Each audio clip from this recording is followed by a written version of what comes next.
Fala galera, beleza? Seja muito bem-vindo ao Set Point, programa que fala de voleibol, liderança, construção e gestão de times e muito mais. Meu nome é César Feijão Benatti e eu tô aqui com meu brother Peter Bristotti. Tudo bem, irmão? Fala Feijão, fala galera. Pela primeira vez, um return, né? Um convidado vem pela segunda vez aqui e tô muito feliz. Aqui, ó, caderninho, caneta na mão, bora falar de voleibol e muito mais. É isso aí. E antes da gente apresentar esse convidado especialíssimo, a gente tem alguns recadinhos aqui rápidos, hein? Como vocês sabem, a gente lançou o nosso curso DNA do Líder Esportivo, que é um curso destinado a todos que querem se tornar o melhor líder, o melhor coach de voleibol, o melhor administrador, todas as pessoas que lidam com um time esportivo, principalmente voleibol, que é o nosso bread and butter aqui, pode fazer o nosso curso, que são 6 habilidades fundamentais para inspirar atletas, formar equipes e deixar a sua marca no esporte, Peter Bristotti. É isso daí, a gente fez esse curso com muito carinho, aí com 6 habilidades fundamentais, passando por tudo que você pode imaginar, desde liderança, planejamento, aprendizagem motora, e tem o bônus que o meu irmão César fez, o vôlei de praia, olha só, hein? Esse aí é o bônus para você. E não se esqueça, QR Code e vai ficar aqui na tela, o link está na descrição do episódio, corre lá.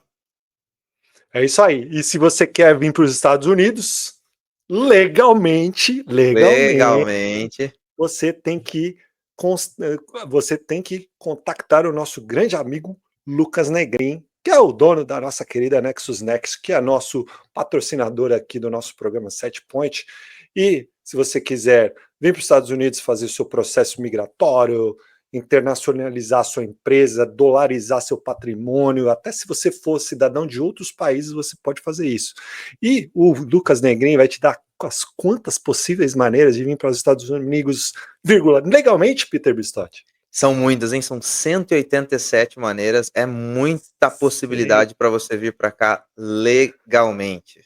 Olha, vou te falar, 187 maneiras. E a gente também tem o apoio do nosso querido GG, através da Gigante Team GM, que também é nosso patrocinador aqui, o GG. É a maior agência do Brasil, quiçá do mundo. Da galáxia do universo.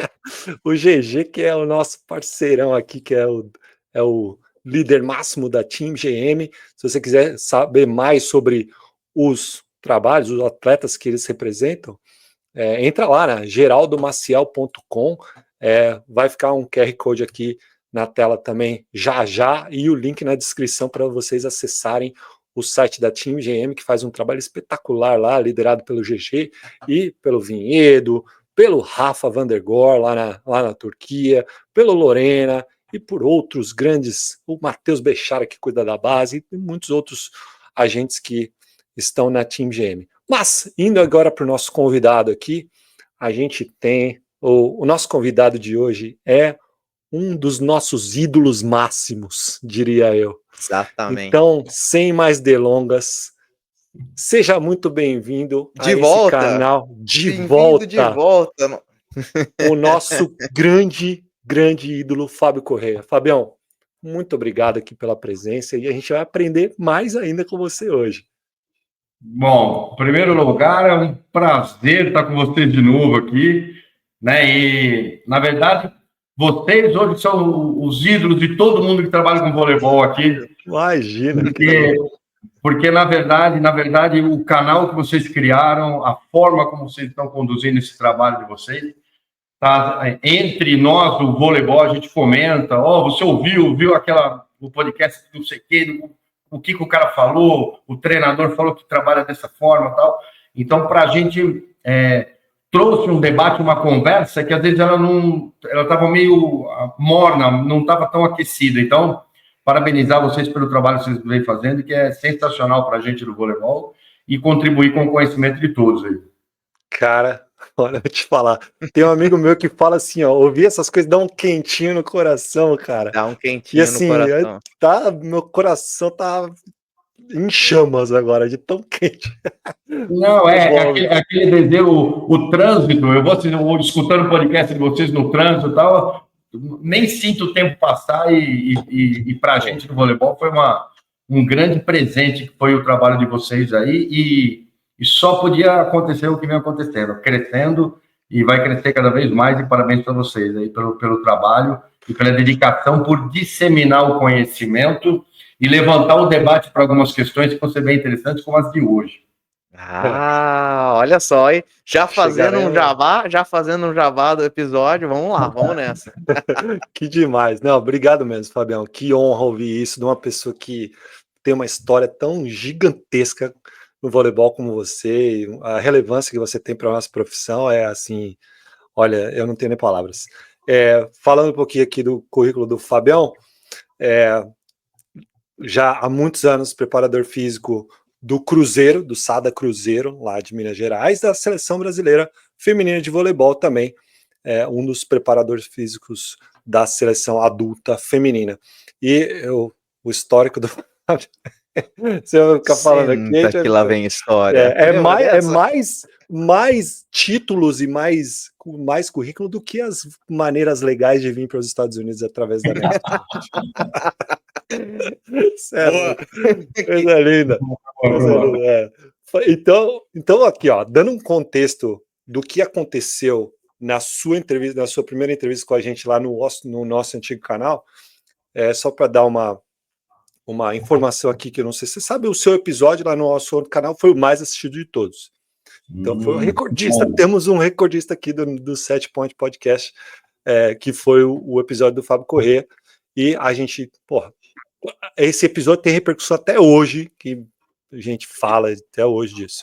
E um grande ponto de discussão desse episódio, Fabião, foram os tais 3 mecanismos da performance, que eu tinha uma ideia, eu usava já sem ter conhecimento desses termos, mas eu falo dele todo santo dia. Eu falo dos 3 mecanismos da performance todo dia e eu planejo meus treinos em cima deles completamente. Hoje é uma pilar essencial da minha metodologia. Então, se você puder explicar quais são esses 3 mecanismos da performance, seria o nosso pontapé inicial aqui desse episódio. Em primeiro lugar, quando a gente fala sobre performance, né, o que a gente quer? A gente quer que alguém faça melhor algo, né? Então, a gente quer performar, a gente que faça melhor uma determinada tarefa, né? E se a gente treina, essa que era a minha angústia, né? E se a gente treina, é porque a gente expõe o atleta, o indivíduo, expõe ele para estímulos. E ele entra numa condição A e ele tem que sair no final do ano, no final da temporada, numa condição B. Então, no momento em que a gente percebe que os atletas passam por temporadas, passam por treinadores, passam por um ano inteiro treinando, gastando o joelho, queimando cartilagem lá dentro, e ele chega numa condição de jogo, numa condição de performance, de entender o que é o jogo do voleibol e de performar sobre o voleibol e sai na mesma condição. Então, pensa, um cara que passa por você o ano inteiro e ele não muda a forma de atuar, quer dizer que há um pequeno problema aí no processo. E esse processo que a gente falou agora da performance, 3 mecanismos são muito importantes, né? E que vocês discutem, eu escuto todos os episódios de vocês, e eu vejo vocês comentando bastante sobre isso. Os 3 mecanismos, que é o perceptivo, o decisório e o efetor, a gente vê muito se deposita bastante atenção e muito tempo envolvido no efetor. Então, nos treinamentos, colocava-se muito... Lógico que o repetir e fazer as ações e realizar, prefiro falar realizar do que repetir, né? Mas realizar, isso vai acontecer. Só que, ao mesmo tempo, a gente tem que dar atenção de como isso vai se processar. Como que essa ação a executar, quando o concretamente dito ali da ação ela vai acontecer, ela precisa obedecer a atenção e colocar com que os outros dois existam no nosso treinamento, né? No nosso ambiente favorável à aprendizagem. Então, os 3 mecanismos, o perceptivo, o decisório e o efetor, às vezes nós criávamos exercícios, nós criávamos ambientes de trabalho, de treinamento, onde só o efetor, só a execução, só a ação que a gente tinha preocupação. E esquecia de ver como o atleta percebia aquele ambiente, se aquele ambiente realmente era rico na tomada de decisões, e qual era a seleção, qual a escolha que esse atleta fazia para fazer a ação. Sendo que essa ação ela não é por si só, ela não tem um fim em si mesma.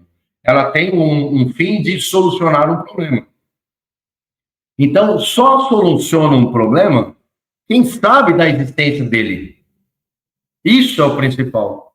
O problema é que a questão é que às vezes o jogo, quando começa o jogo lá valendo a vitória ou a derrota, se o atleta não foi treinado para interpretar que aquilo é um problema que vai ser colocado para ele simplesmente ele não vai conseguir perceber isso, ele não vai tomar uma melhor decisão sobre o rol das possibilidades, das possíveis possibilidades de decisão, e vai executar com a melhor decisão para resolver esse problema dele.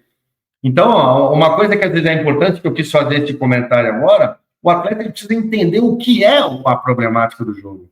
Ele precisa entender o que o outro quer fazer com ele, ou quer provocar com que ele faça. Então, isso já mostra a necessidade da gente ter inteligência de jogo, né? Então, o jogar pelo jogar, ou então como que eu vou criar esse contexto é fundamental para que os 3 mecanismos apareçam, né? O treinador tem que ter muito bem claro na cabeça dele que todas as atividades dele tem que existir esses 3 mecanismos de performance. O atleta tem que perceber algo, nessa percepção ele vai escolher qual a melhor decisão e vai executar resolvendo o problema dele e trazendo ponto para a sua equipe, que no voleibol isso é muito característico. Então, essa situação que quando vocês falam, a principal, se vamos, que acho que é um ponto polêmico, né, que eu vejo todas as vezes quando vocês vão conversar com treinadores, se vamos trabalhar pelo jogo, como nós vamos gerenciar esse contexto do jogo para que realmente ele traga essa alteração minha de performance, de sair numa condição A e terminar numa condição B, utilizando esses 3 mecanismos. E a principal situação é a percepção. Então, o atleta ele precisa saber o que ele tem que perceber, né? Então, mesmo o cara tá numa baita viagem, olhando aquele paraíso, aquela coisa, mas ele está olhando para o celular, ele não está percebendo nada. Ele não está vendo a paisagem, não está vendo o que está acontecendo lá fora. Então, o atleta ele precisa saber o que ele tem que perceber. Isso que tem que ser construído pelo treinador. Isso é dificílimo. Dificílimo. E quando a gente fala construir o que ele tem que perceber, a gente está falando sobre um ambiente favorável à aprendizagem. O ambiente favorável à performance, então, né? A gente não vai ensinar nada, mas simplesmente ele conseguir sair com boas alternativas, com boas soluções para o jogo, de coisas que ele já sabe fazer, mas com que ele saiba entender qual é o problema que está sendo apresentado, para ele perceber bem, decidir bem e executar bem. Fabião, César, seu microfone está fechado. Sorry. Não, eu estava assistindo outro dia uma aula, e a gente sempre fica revisando os conteúdos, né? Porque se a gente parar de estudar, a graduação fica lá atrás, e aí os fundamentos da nossa profissão ficam perdidos. Eu estava assistindo uma aula de fisiologia de contração muscular, e me veio essa analogia da contração muscular com o que a gente faz na quadra. Vou explicar para os nerds de plantão. Quando a gente pega um peso, um halter na mão, vai fazer uma rosca direta, a gente tem uma série de órgãos, órgão tendinoso de Golgi, fuso neuromuscular, os terminais nervosos de tato na mão, que informam o nosso cérebro, o que está acontecendo, e o nosso músculo se prepara para contrair, né? Só que a gente está em contato com tem um contato físico com esse peso, né? Que é o estímulo, ele está ali. Tem uma informação sendo enviada e o músculo se prepara para contrair.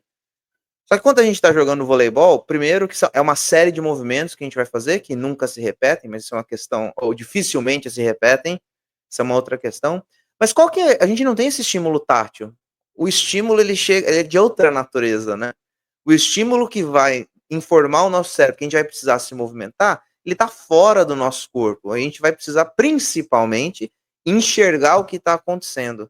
E da mesma maneira que, conforme a gente vai fazendo, né, o treinamento de força, essas organelas musculares vão sendo treinadas para em algum momento serem inibidas ou mais ativadas, a gente também precisa treinar as portas pelas quais o estímulo entra e vão determinar o que a gente vai fazer na quadra, o que o nosso atleta vai fazer na quadra, né? Então vamos dizer que o fuso neuromuscular / órgão tendinoso de Golgi para o atleta de voleibol lá na quadra são os olhos. E a gente precisa treinar os olhos, principalmente os olhos, eu falo não só, mas principalmente os olhos, né? E aí isso faz com que, dado que, e eu sempre falo, né, que a única coisa previsível no jogo de vôlei é a imprevisibilidade, né, existem poucos possíveis previsíveis no jogo. Quando a gente tem isso em mente, e aí o ambiente está mudando o tempo inteiro, uma coisa que a gente sempre fala é que os professores precisam estar mais tranquilos, porque quando a gente cria esse ambiente que você está falando, o treino ele vai ficar feio. Ele não vai ficar bonito, né? Porque o atleta não sabe exatamente o que vai acontecer. Caótico. Não tem o conhecimento total da tarefa que você falou da outra vez que você conversou com a gente. E tudo bem. Tudo bem não fazer, né? Eu vou nesse exercício aqui, o atleta tocou 10 vezes na bola, acertou 2, mas não tem problema no treino, porque eu não quero que ele treine bem para performar bem agora. Eu quero que um conjunto de sistemas se desenvolvam, que aí eu vou ver amanhã, eu vou ver no dia seguinte, né, a consolidação da memória, todos esses sistemas. Então, muito legal isso que você está falando, só queria trazer essa analogia para os fisiologistas nerds de plantão.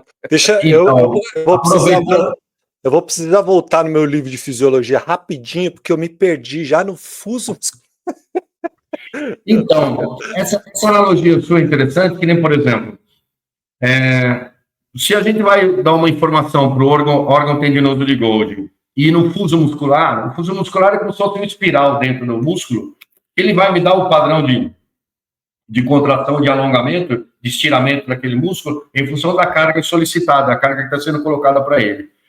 Essa informação é fundamental, né? Então, por exemplo, de olho fechado, se alguém colocar um peso na minha mão, de olho fechado, na hora que eu receber esse peso, eu não preciso olhar para saber se ele vai ter 10, 15 ou 20 quilos. No momento em que eu pegar, eu sei o quanto que eu vou ter que fazer de carga, ou vai ser fácil. Automaticamente já vem. Porém, se eu colocar um de 5, essa minha adaptação ela vai ser rápida e vai ser muito simples. Então, você acabou de falar de uma coisa que a gente também tem que transportar para esse ambiente, que é a complexidade do ambiente. Essa tarefa, que nem, por exemplo, se ele vai acertar 2 de 10, às vezes eu manipulei o ambiente, eu criei um ambiente, pelo qual a minha complexidade está além da capacidade daquele grupo ou daquele indivíduo para ele começar a escolher bem, ele começar a trabalhar bem dentro daquele ambiente. Então, ao mesmo tempo que eu tenho que fazer com que os mecanismos apareçam, eu tenho que determinar um grau de complexidade da minha tarefa, do meu exercício, da minha atividade, para que realmente ele tenha um padrão de sucesso em função das possibilidades que eles estão apresentadas. Puta, complicou? Complicou. Porque, na verdade, o que a gente vai fazer? Vamos colocar uma opção simples de trabalho, por exemplo, de defesa, né? O que antigamente é uma coisa que eu comento sempre, né? Antigamente trabalhava, o cara vai atacar na primeira bola, na paralela, na diagonal, e a quarta, estourada, em tal. O cara não tem o conhecimento total da tarefa, ele vai ficar tomando porrada na manchete, e ao mesmo tempo, quando acontecer no jogo do cara vir com o bração estendido e largar, e ele não lê, o técnico vai falar, puxa, você não viu o braço? Não, porque você nunca me treinou para olhar o ambiente de lá. Eu simplesmente recebia a batida e quando era para largar ou fazer alguma coisa, eu já sabia que isso ia acontecer, né? Então, se eu quero criar um ambiente onde o desconhecimento vai aparecer, a primeira coisa que eu posso colocar é simplesmente o levantamento se ele vai para a entrada ou saída. Eu já vou simplesmente tomar a decisão se eu vou rodar para uma paralela ou se eu vou rodar para uma diagonal. Nível de complexidade baixíssimo. Aí eu vou ter coloco a bola, vai ter um levantamento para entrada e para saída, e o cara vai atacar. Vai ter entrada e saída só, e o cara pode atacar ou largar. Aí eu já vou começar a perceber um pouquinho mais. E você vai crescer.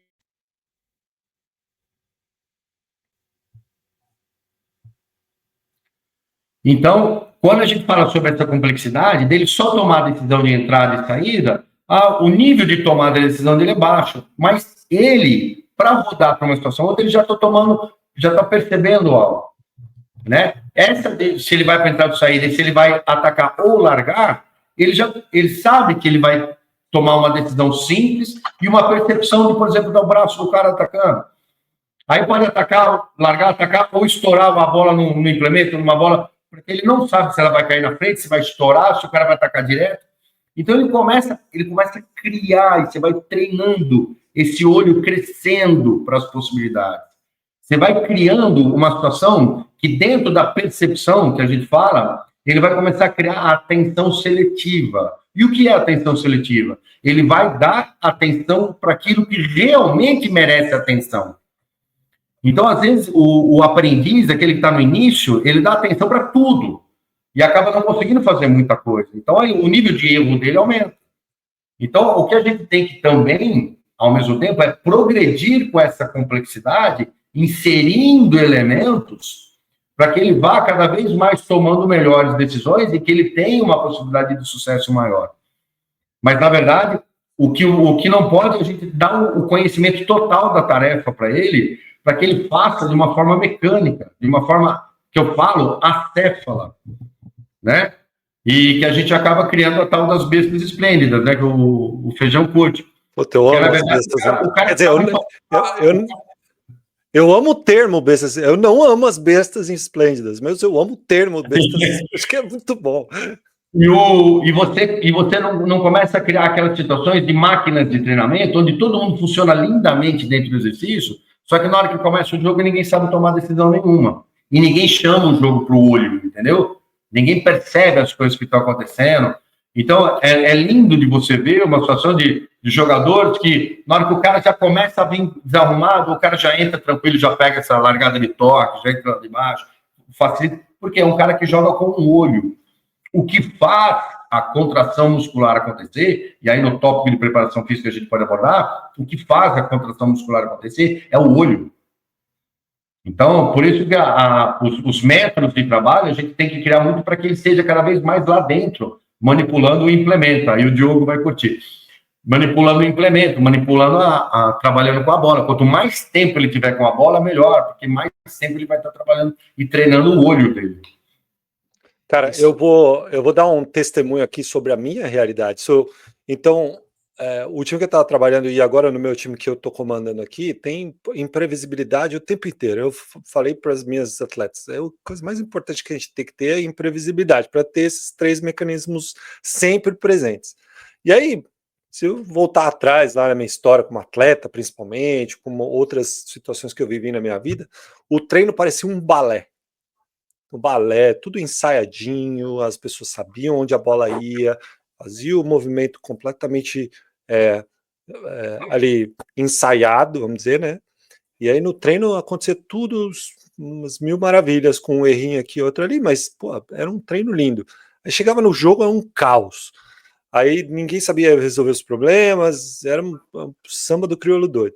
E aí, quando a gente treina vamos dizer que é pensamento contrário, né? Nosso treino é caótico, só que na hora do jogo nossos atletas sabem resolver os problemas, porque eles estão treinados dentro desses 3 mecanismos, né? Então, às vezes a gente pensa como técnico, é difícil a gente aceitar que nosso treino está caótico, é difícil aceitar que é feio, né? Que nem o Peter falou. É complicado, porque o nosso olho é mais voltado para o erro, naturalmente, infelizmente. Aí com a maturidade a gente aceita o erro e sabe que isso é parte do processo, principalmente quando a gente vê o nosso treinamento sob essa perspectiva. E aí no jogo nossos atletas sabem sabem resolver o problema, porque eles têm autonomia suficiente treinando dentro dessa dinâmica. Exato. E quando a gente fala sobre o ambiente, o treinador, a responsabilidade dele é total nessa organização, de colocar todos os mesmos na organização, de criar a complexidade correta, nem a quem e nem além, e ele consiga interpretar o que isso significa, e criar uma tarefa favorável para que eles consigam realmente se desenvolver dentro da interpretação do jogo, de entender em como se jogar o jogo. Você sabe que, ouvindo vocês dois falarem, eram duas coisas na minha cabeça. A primeira é sobre essa questão do erro e do treino ser caótico. Isso não significa que ele não será planejado. Isso é importante a gente deixar claro. Né? A gente precisa primeiro planejar quais são os erros esperados, onde que a gente quer chegar, o que a gente quer ler, quais são as pistas as quais a gente quer que o atleta preste atenção, o que é o mais importante, né? Quais os filtros que a gente quer ir colocando para o atleta desenvolver. E esse caos ser um caos, não um caos completo e absoluto, mas um caos planejado e direcionado. Acho que essa é a primeira questão. E a segunda questão, Fabião, é quando você fala da progressão. Eu, como treinador de base, isso para mim é um dos pilares do treinamento das categorias de base, no adulto também, óbvio, mas na base, então, nem se fala, né? E às vezes a gente fica muito preso na busca pela perfeição técnica de um fundamento que a gente vê lá no livro, né, nos livros que a gente vê de voleibol de 1970, 60, né, aliás, um apelo aí aos pesquisadores e professores e grandes treinadores, por favor, escrevam, porque a nossa comunidade é sedenta de informação, né? A gente tem nos artigos e tal, mas os livros ainda têm um peso muito grande, né? Livros bem escritos. E eu queria perguntar para você, Fabião, como é que você sugere, então, o professor que trabalha com a base, de pensar os 3 mecanismos de performance sempre presentes e essa progressão, que você deu um exemplo aí, né, da defesa, né, do levantamento para cá, para lá, e aí agora vai ser ataque ou largada, aí vai ser ataque numa diagonal mais fechada, mais longa, se você está cruzando com quem vai receber a bola.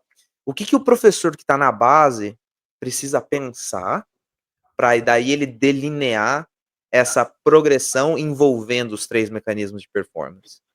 Então, essa pergunta é excelente, porque, na verdade, o treinador da base, junto com o treinador profissional, mas o treinador da base, ele precisa ser um bom inventor de joguinhos, de brincadeiras. Esse cara tem que ser um excelente criador de joguinhos e brincadeiras. Só que esses joguinhos e brincadeiras completamente conectados com a dificuldade que o time dele tem e o que ele quer gerar de pequena situação-problema. Por quê? Hoje eu tive uma conversa com uma professora aqui do Cruzeiro muito interessante, que ela falou sobre um garoto que chegou lá, aquelas típicas situações, né? Um garoto muito grande, jovem, muito novo e muito grande. Então, precisamos aproveitá-lo, né? Só que ele não sabe fazer nada. E às vezes ele até complica o treino de quem já tem um pouco de experiência. E no que eu acabei de falar, eu já respondi. Porque, por exemplo, puxa, como é que eu vou fazer com que ele tem muita dificuldade, a gente fala, ele não entende e tal, não sei o quê. Por quê? Porque quando a gente fala para alguém que não tem a imagem na cabeça, não tem o desenho lá dentro, a gente está falando por um livro em branco. Então, se a gente fala, ele não vai entender, porque na cabeça dele aquilo não vai ter representação nenhuma. Porque o livro dele está completamente em branco. E hoje em dia, os jovens chegam cada vez mais com esse livro em branco. Né? Se vocês me permitirem, né? Hoje a gente não vai conseguir falar de preparação física. Se vocês me permitirem, esse livro, ele já vinha rascunhado com a pedagogia de rua. Ele já vinha completamente rascunhado. Então, quando a gente pegava o garoto de 12, 13 anos, ele vinha com rascunhos maravilhosos para você entrar com atividades específicas da sua modalidade e aquilo se desenvolver e crescer e ir embora. Só que agora, esse livro vem muito em branco. Então, e engraçado que ela mesma já respondeu a qual seria a solução. Ela falou assim, se ele vê a coisa, facilita e ele faz melhor. Eu falei, por quê? Na hora que ele vê, ele tem uma representação do que é que querem que ele faça. Então, ele ali na visão, na hora que ele vê algo acontecendo, ele fala, puxa vida, agora eu sei o que é. Porque quando me falam, eu não sei, eu não tenho a menor ideia. Porque eu não tenho nada construído lá. Então, como é que eu vou criar, vou saber qual exercício que eu vou fazer, como que eu vou realizar, se eu não tenho a minha imagem, ainda a minha representação, a minha referência ainda não existe. Por isso, quando a gente fala dos mecanismos de performance, é muito interessante da gente também entender os estágios de aprendizagem, né? O cognitivo, o associativo e o autônomo. Porque o associativo vem bem sobre isso.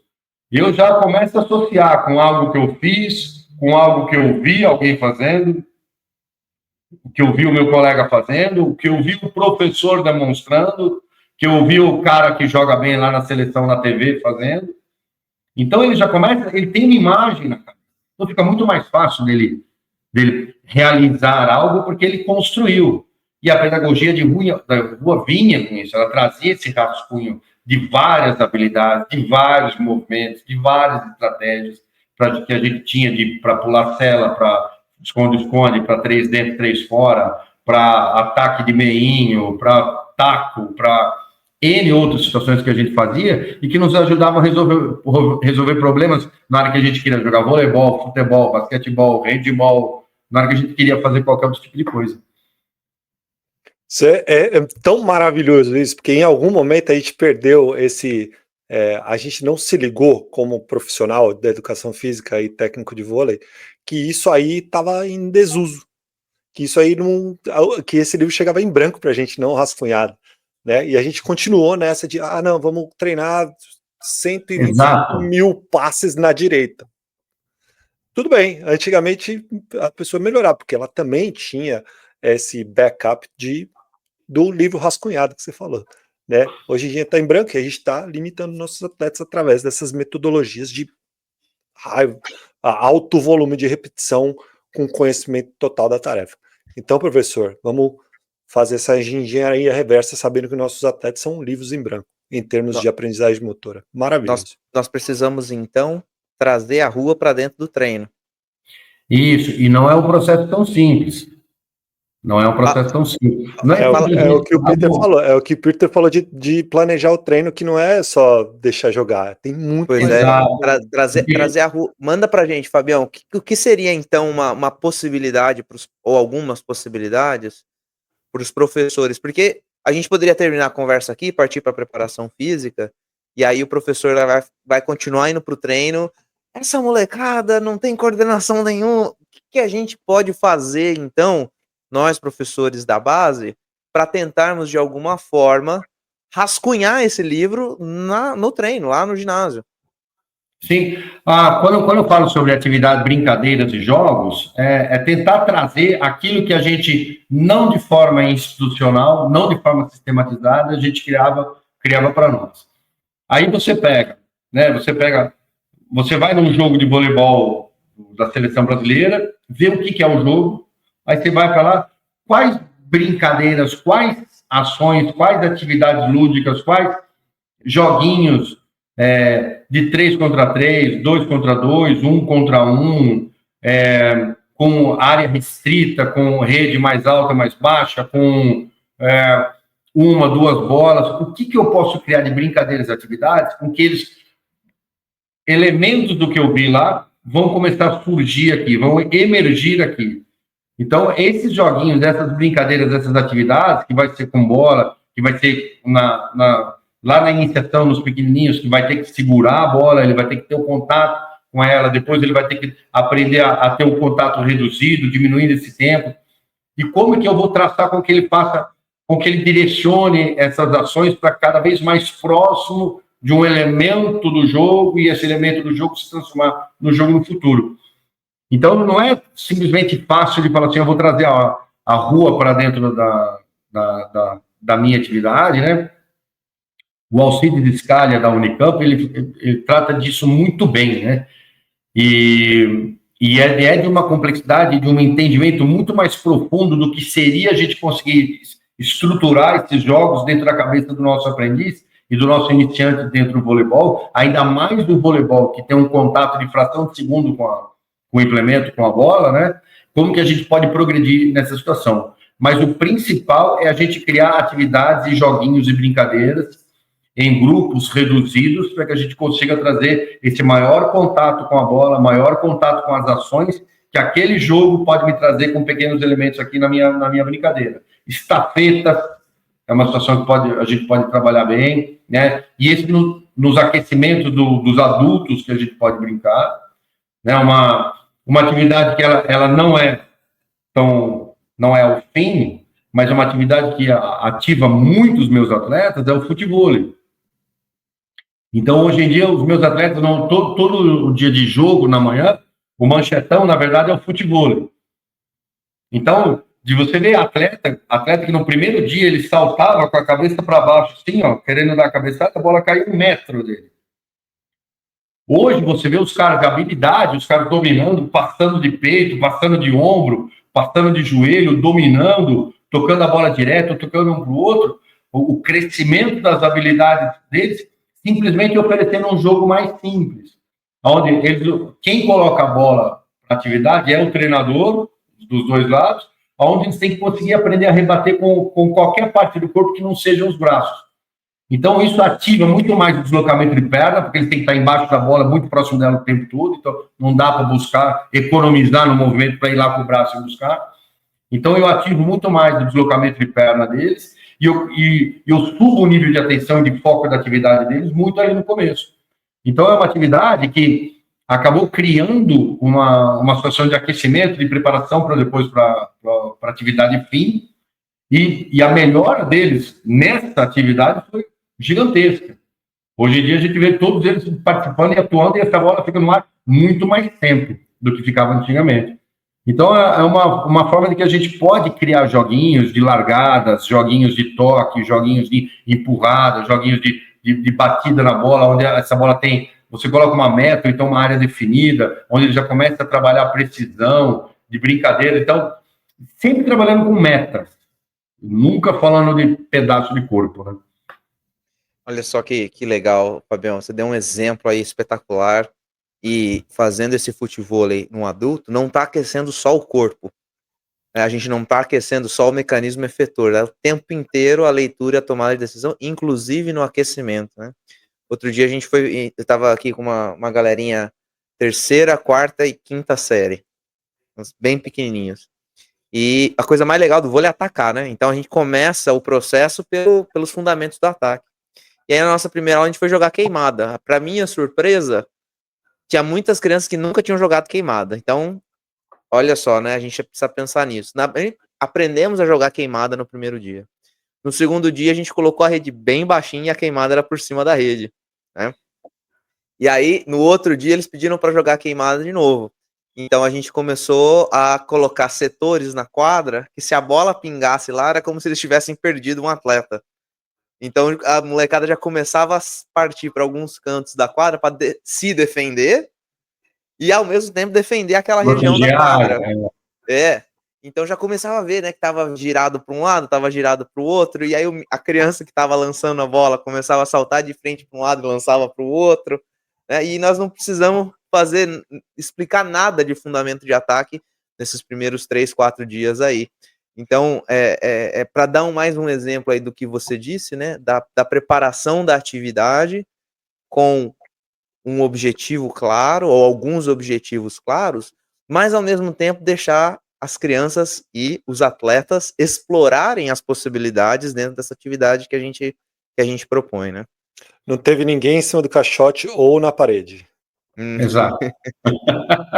Aquele exemplo que eu dei da defesa, porque às vezes no caixote o pessoal entra em pânico. Então, até com a possibilidade do caixote, dá para você pôr leitura, dá para você pôr uma imprevisibilidade sim também.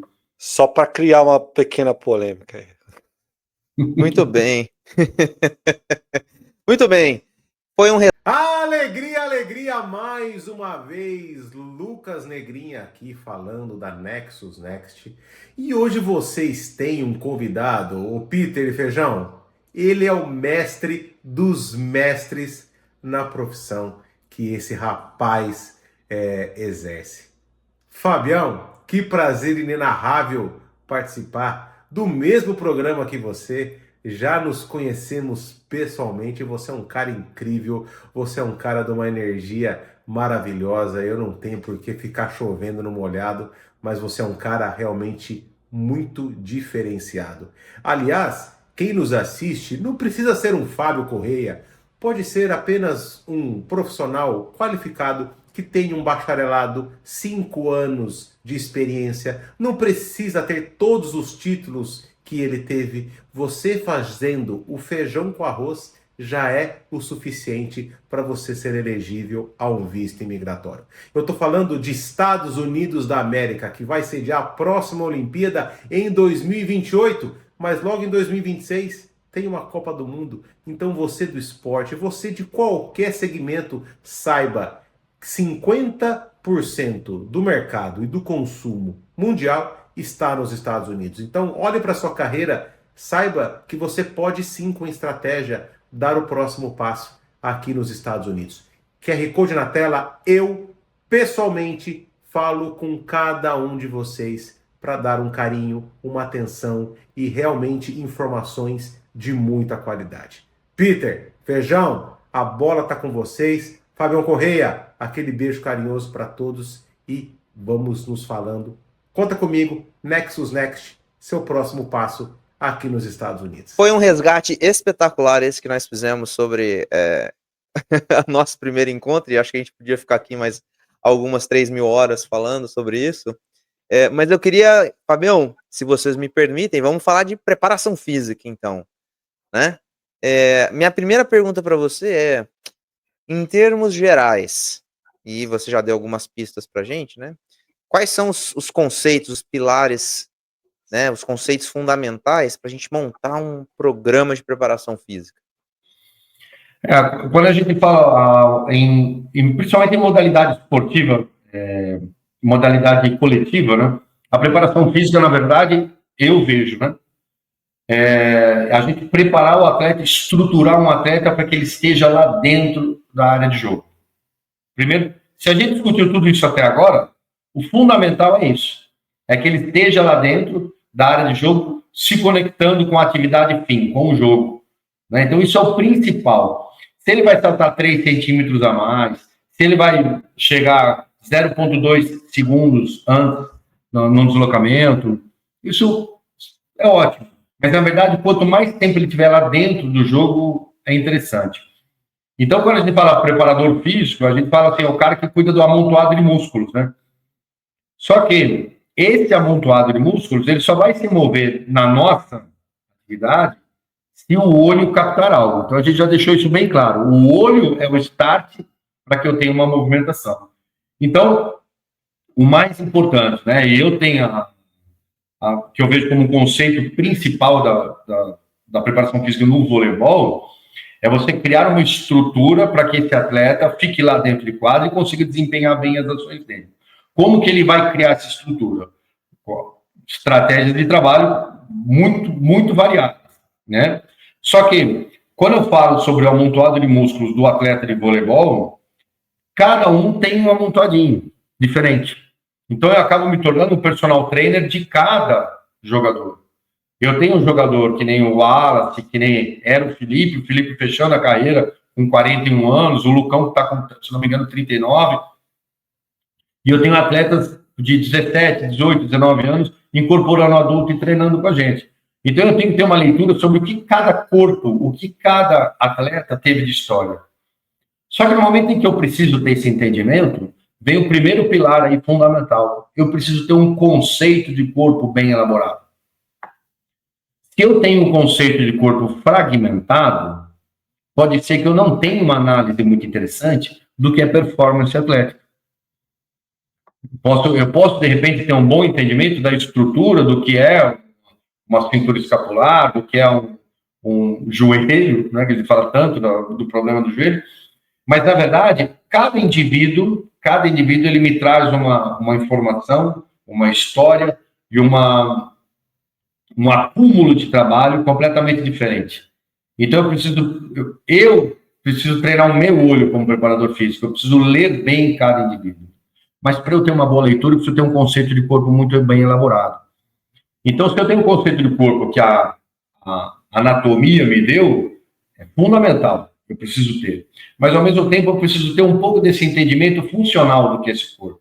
Do que tem integridade, do que são cadeias musculares, do que são os mecanismos organizados pelas fáscias, né? Então, eu preciso ter esse entendimento de como que esse corpo funciona dentro de uma atividade esportiva, dentro de uma atividade global, né?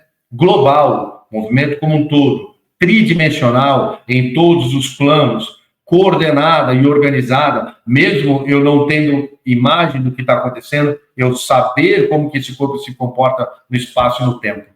Então, para isso, eu preciso ter um entendimento de psicomotricidade, de um entendimento de tridimensionalidade, de globalidade, que significa unidade enquanto atividade, que é fundamental.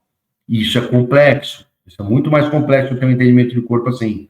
Eu preciso entender que o meu corpo, por exemplo, ele é composto por um centro, né? Se a gente colocar esse quadrado aqui, que é o meu tronco, ele é um centro que ele domina todas as ações, parte dele, as ações que vão trabalhar, que aí a gente vê a arte marcial chamando de Ki, o pessoal do funcional chama de Core, o pessoal do Pilates chama de Powerhouse. Então, isso tudo aqui vai trazer uma informação muito grande de como que as extremidades vão se comportar. E o voleibol, isso é muito importante, porque eu estou em aéreo boa parte das minhas ações, né? Então, esse tronco aqui, ele se relaciona com uma forma muito peculiar. Se ao mesmo tempo eu entendo que esse corpo aqui eu vou trabalhar a vida inteira aqui com o braço para cima, o braço para cima, eu posso, de repente, entender que esse corpo é um garrafão de vinho. E esse garrafão de vinho, eu vou jogar um colar de pérolas em cima dele. Como é que esse colar de pérolas vai se encaixar nesse garrafão de vinho? Ele vai encaixar, encaixar aqui, firme aqui, né? Então, esse encaixe é minha cintura escapular. Esse encaixe é minha clavícula, é a minha escápula, é meu acrômio. Ele tem que estar encaixado. Se eu passo a vida inteira tirando ele, aí eu vou para minha atividade de preparação, eu vou lá e continuo arremessando eles para fora, eu não vou ter saúde disso daqui. Se eu não tiver saúde disso daqui, eu não vou ter força, eu não vou ter potência. Né? Então, as nuances de saúde e performance, elas andam em paralelo. Então, eu preciso entender bem que essa estrutura precisa estar organizada e conectada. Certo? Esse encaixe da minha cintura escapular precisa ser feito, porque ele foi colocado lá. E se eu fico tirando, isso vai me trazer problemas. O acrômio vai impactar contra o úmero, vai impactar contra o meu acrômio, vai começar a esmagar e começar a dilacerar o meu suco espinhoso. Só que como que eu vou organizar isso? Para cada um deles. Né? Então, o Wallace, ele tem um tipo de trabalho para cintura escapular, é diferente do que eu tenho, por exemplo, para o Otávio, é diferente do que eu tenho para o Lucão, né? Então, esses caras, eu preciso ter uma leitura de cada indivíduo e oferecer a atividade que seja mais compatível para que ele fique estruturado para entrar lá dentro e trabalhar com o implemento, que é a bola.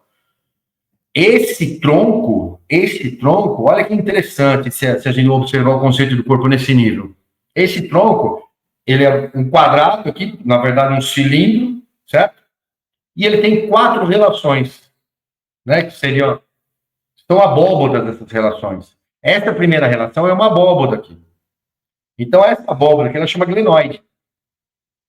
A primeira saída articular minha é por abóbodas. Ou aqui a glenoide, ou no quadril, que é o acetábulo. Então, veja que interessante. A minha primeira relação com o centro é de uma liberdade imensa. Aqui eu consigo ter uma liberdade de movimento imensa, porque essa abóboda glenoide, o úmero vai se encaixar lá e ele vai ter uma liberdade enorme de trabalho. O acetábulo está lá, a minha cabeça do fêmur vai ter uma liberdade enorme. Então, a primeira relação dele é de extrema liberdade. Como é que eu vou atuar nisso com o meu atleta, com cada um deles, e com a atividade fim dele? E se a gente for expandindo mais para a extremidade, a segunda relação articular ela tem um limite. Ela tem um limite. A ulna encaixa na fossa do olecranon. Ela me limita essa ação. O máximo que eu posso fazer é isso daqui, ó. Ela me limita. E lá embaixo também. Eu tenho um poder de extensão até a extensão do meu joelho, ele vai ter um limite. E eu posso pegar minha tíbia e meu pé e levantar. Então, olha que interessante. A segunda relação articular são iguais. Né? Elas têm um padrão de flexo-extensão, com limite na extensão, e elas podem girar entre si. E vamos para expandindo um pouco mais para a extremidade. Eu chego na minha última articulação, no final, eu tenho algo que vai me dar a possibilidade de pegada. E lá embaixo, como tem que ser também? O meu pé, ele tem que ter esse trabalho de pegada. Eu preciso trabalhar a musculatura intrínseca do meu pé. Eu preciso desenvolver o arco longitudinal e o arco transversal. O meu pé precisa voltar a ter pegada. Se ele não tiver pegada, o meu tornozelo vai sofrer, a minha tíbia vai sofrer. Fratura por estresse, periostite, principalmente no tecido distal. O meu joelho vai sofrer. E eu vou sofrer, o meu quadril vai sofrer e minha coluna vai sofrer. Então, a minha maior preocupação pós-pandemia foi isso. Que os caras ficaram 1 ano e meio de chinelo, então todas as curvaturas de mobilidade e fortalecimento do pé se perderam porque o cara ficava com aquele pé chapadão. E eu precisava que esse pé voltasse a amortecer. Esse pé voltasse a ter essa sensação de amortecimento. Esse trabalho de amortecimento. Então, vejam, a terceira articulação tem a mesma, muito semelhante à característica dela. Então, eu preciso devolver esse tipo de atividade, esse entendimento de corpo. E todas elas participam de um padrão de extensão, que a gente chama de endireitamento, de enrolamento, de rotação, de torções, em situações de elipses, massas. Eu tenho a massa da cabeça, eu tenho a massa do tronco. Essas intermassas têm possibilidade de movimentação, de mobilidade. Isso tudo eu estou passando conceito de Pierre Bézier, Philippe Campion. Então, são modelos, são conceitos de corpo que são muito mais elaborados e que me fazem entender melhor como funciona a estrutura de um atleta de alto nível de performance. Sair um pouco daquela organização simplesmente de ver o corpo fragmentado ali na anatomia, entendeu? Que é fundamental. Fundamental. Então, agora eu faço essa análise desse tipo de corpo, com esse conceito e esse entendimento dessa cintura escapular encaixada, há de se discutir. Por que eu vou fazer levantamento olímpico tanto assim? Eu preciso? Não preciso? Para quem é? Entendeu? É uma estratégia que vai ser favorável para mim? Não é? Eu vou ficar fazendo arremesso? Não vou? Então, a gente tem que questionar o que cada um vai funcionar. Então, a estratégia, o primeiro pilar é que eu tenha um conceito de corpo bem elaborado, para que eu tenha uma leitura melhor de cada indivíduo, para que eu possa oferecer o melhor estímulo para cada um deles. Para quê? Para que todos estejam organizados, estruturados para estar lá dentro relacionando com o implemento. Essa, para mim, é a fundamental missão da preparação física. Se eu vou conseguir botar o cara para saltar 3 centímetros a mais, se ele vai conseguir se deslocar um pouquinho mais rápido, quem vai fazer isso vai ser o olho. Porque lá no 14 e 13, ele pode estar pulando a rede, mas se a bola vier aqui, ele vai precisar simplesmente saber dar um tapa nela, para ela pegar no dedinho do cara, cair no chão e ele comemorar. Então, só que ele só vai aprender a fazer isso se ele estiver lá dentro fazendo aquilo que a gente acabou de fazer, tudo no primeiro bloco que a gente conversou. Entendeu? Então, isso tem que estar claro na cabeça do preparador físico. O preparador físico, às vezes, ele gosta mais do exercício do que do indivíduo. Isso é um problema muito grande. O cara gosta mais do exercício, não, porque precisa ser multiarticular, precisa ser explosivo, tem que ser. Só que, por exemplo, a potência no voleibol ela é ótima, ela não é máxima. Por quê? Porque o voleibol tem uma demanda de técnica. Se eu soltar toda a minha força, toda a minha potência em cima da bola, a chance de eu tecnicamente não ter sucesso é enorme. E eu preciso depositar uma potência que ela seja ótima e útil. Eu não estou lançando um dardo, não estou arremessando um peso. Essa potência ela tem que ser ótima e útil. É lindo ver o cara amassando a bola ali, quando não tem um bloqueio na frente, é lindo. Mas ele precisa saber fazer isso, mas ele precisa saber controlar essa força e atacar entre os dois bloqueios. Se ele atacar meia força ali, cai lá no meio ponto. De ele conseguir estourar com precisão potência na mão do cara, para que aquela bola estoure e vá lá para a arquibancada. Que eu consiga perceber o espaço em branco ali, e vou bater firme lá, que eu sei que ali eu vou rodar. E na hora que eu puder montar nela e dar o meu porradão, lindo.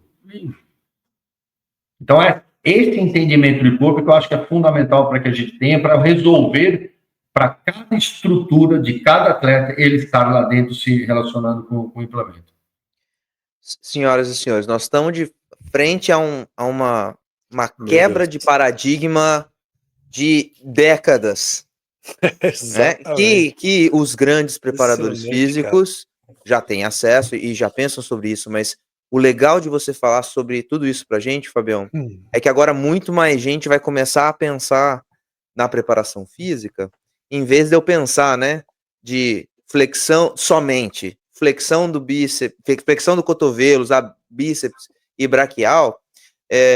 Isso é importante saber, mas a gente está falando do nível de graduação aí. Quando a gente entra para trabalhar com os atletas, a gente, lá no voleibol, né, a gente não faz flexão e extensão do quadril. A gente faz um passe.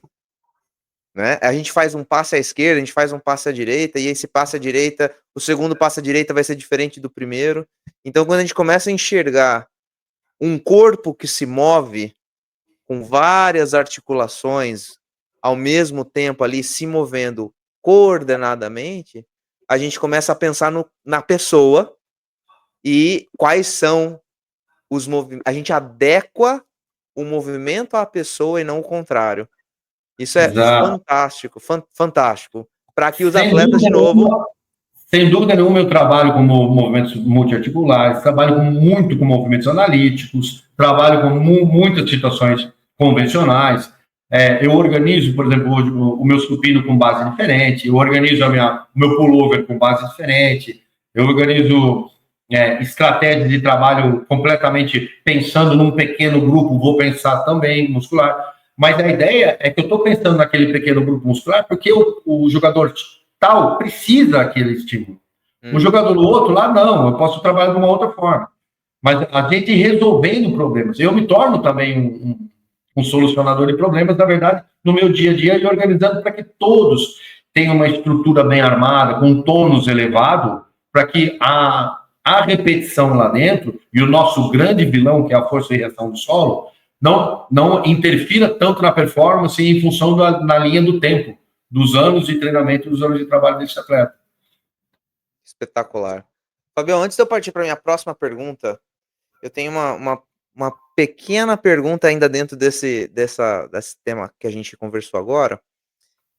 Como que você enxerga, e aí quando a gente pensa em padrões de movimento, nos planos anatômicos e tudo mais, eu ainda vejo, e aí eu não sei qual é a tua experiência, o César também, ainda muitos de nós não prestando tanta atenção nos movimentos de rotação de tronco que são tão presentes no nosso esporte. Você pode falar um pouquinho para a gente sobre esse ponto em particular?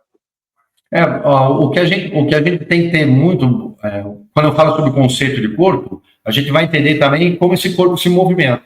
E quando eu já falo em globalidade a gente pensa em unidade.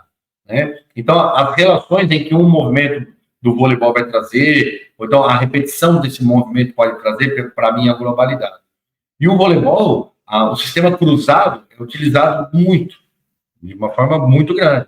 Então, os movimentos rotacionais, ou então até a ação de rotação estruturada e até ela sustentada em algumas atividades, ela vai nos servir e vai ser útil. Então, atividades dentro do trabalho de musculação eu faço com movimentos rotacionais, a preparação com atividades de pilates, com mat pilates, eu uso movimentos rotacionais, atividades, por exemplo, de aquecimento, de preparatório, a gente tem que usar os movimentos rotacionais e pensando principalmente na cadeia cruzada, né, porque ela vai ser muito estimulada pelos atletas, e cruzada e um abuso unilateral, então, porque todos eles vão ter uma dominância, então, e essa dominância vai trazer efeitos na estrutura, e essa dominância vai trazer efeitos na estrutura, na linha do tempo, e trazendo adaptações morfológicas.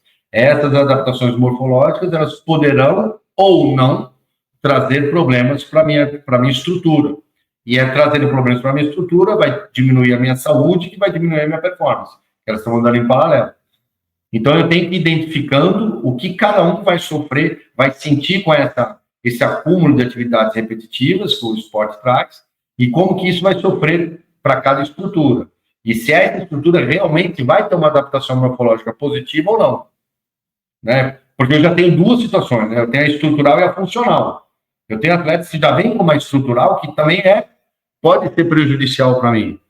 Porque todos eles trazem de nascença uma morfologia, que essa morfologia vai ser a curvatura da coluna lombar, a curvatura, se ela vai ter uma curvatura maior, menor, como que é posicionado o osso do cóccix desse cara, ou seja, como que esse quadril dele, o cóccix é posicionado, que ele pode ser tanto numa situação assim, né, assim ou assim.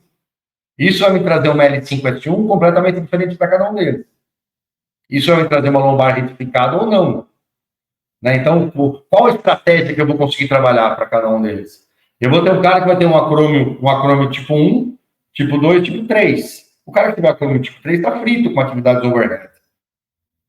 Então, o que eu vou ofertar para cada um deles? Eu vou ficar insistindo com esse cara aqui, ou eu posso trabalhar aqui, ó, nesse plano que eu vou dar muita performance para o cara, preservando a estrutura que ele me traz, né, que ele me dá, e esse cara vai conseguir jogar voleibol muito bem também, sem o menor problema. Mas eu preciso ter esse entendimento.